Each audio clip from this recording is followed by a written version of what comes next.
అందరికీ నమస్కారం. మన తెలుగు సాంప్రదాయాల్లో ఎంతో పవిత్రంగా జరుపుకునే గ్రామ దేవత జాతరలలో ఒకటి మన మోదకొండమ్మ తల్లి జాతర. ఈ జాతర ఎందుకు జరుపుకుంటారు? దాని వెనక ఉన్న పౌరాణిక కథ ఏంటి? తల్లిని ఎలా పూజిస్తారు?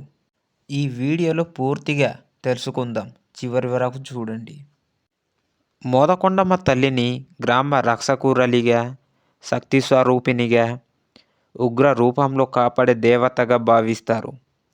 పంటలు, పశువులు, పిల్లలు రక్షణ కోసం ప్రజలు తల్లిని ఆరాధిస్తారు.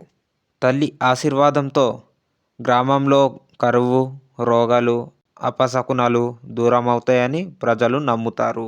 రైతులు పంటల్లో మంచి దిగుబడి రావాలని, వర్షాలు సమయానికి పడాలని తల్లిని పూజిస్తారు.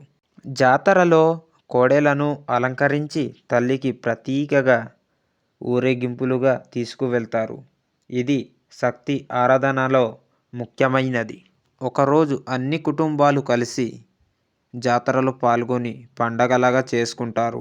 గ్రామం మొత్తం ఐక్యంగా ఉండాలని ఈ జాతర యొక్క ముఖ్య సంకేతం. తల్లికి పూజలు చేస్తే కష్టాలు, సమస్యలు తగ్గిపోతాయని భక్తులు నమ్ముతారు.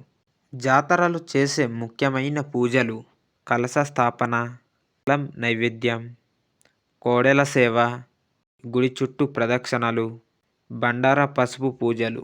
పూర్వం గ్రామంపై వచ్చిన రోగాలు, అపశకునాలు తొలగించడానికి శక్తిదేవి ఉగ్ర రూపంలో అవతరించి రక్షించిందని పురాణాలు చెబుతున్నాయి. ఆ రోజు గుర్తుగా ప్రతి సంవత్సరం తల్లిని జాతరగా చేస్తారు.